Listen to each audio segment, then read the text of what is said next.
Deuteronomy chapter 21. Absolution of untraced murder.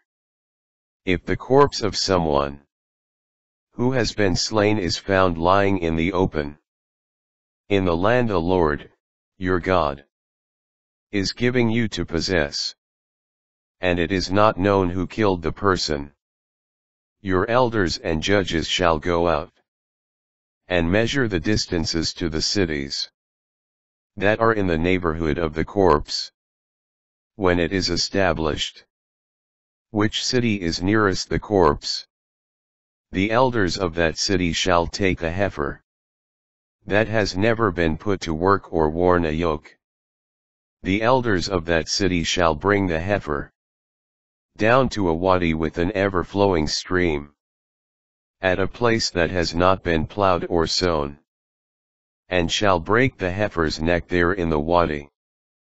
The priests, the descendants of Levi, shall come forward, for the Lord, your God, has chosen them to minister to him, and to bless in the name of the Lord.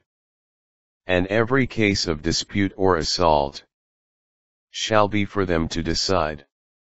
Then all the elders of that city nearest the corpse shall wash their hands over the heifer whose neck was broken in the wadi, and shall declare, our hands did not shed this blood, and our eyes did not see the deed. Absolve, O Lord, your people Israel, whom you have redeemed, and do not let the guilt of shedding innocent blood remain in the midst of your people Israel. Thus they shall be absolved from the guilt of bloodshed, and you shall purge the innocent blood from your midst, and do what is right in the eyes of the Lord. Marriage with a female captive. When you go out to war against your enemies, and the Lord, your God, delivers them into your power, so that you take captives.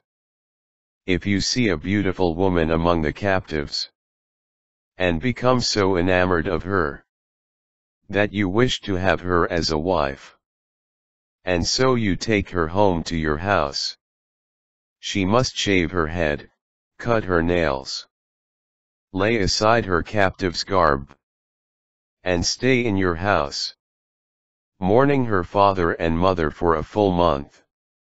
After that, you may come to her, and you shall be her husband, and she shall be your wife. If later on you lose your liking for her, you shall give her her freedom. If she wishes it, you must not sell her for money. Do not enslave her, since you have violated her rights of the firstborn. If a man has two wives, one loved and the other unloved, and if both the loved and the unloved bear him sons, but the firstborn is the son of the unloved wife, when he comes to bequeath his property to his sons, he may not consider as his firstborn the son of the wife he loves, in preference to the son of the wife he does not love.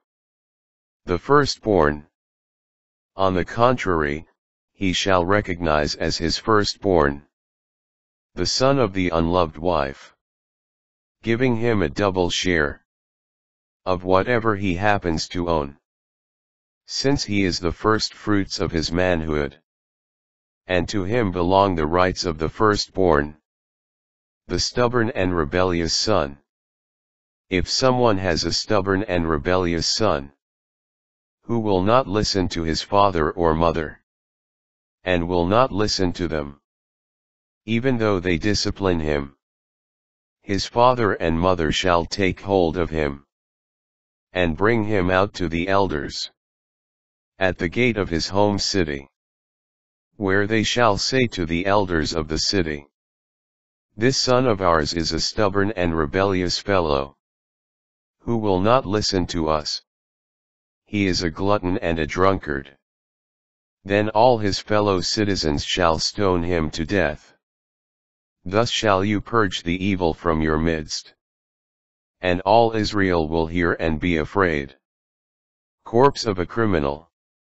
If a man guilty of a capital offense is put to death and you hang him on a tree, his corpse shall not remain on the tree overnight. You must bury it the same day. Anyone who is hanged is a curse of God. You shall not defile the land which the Lord, your God, is giving you as a heritage.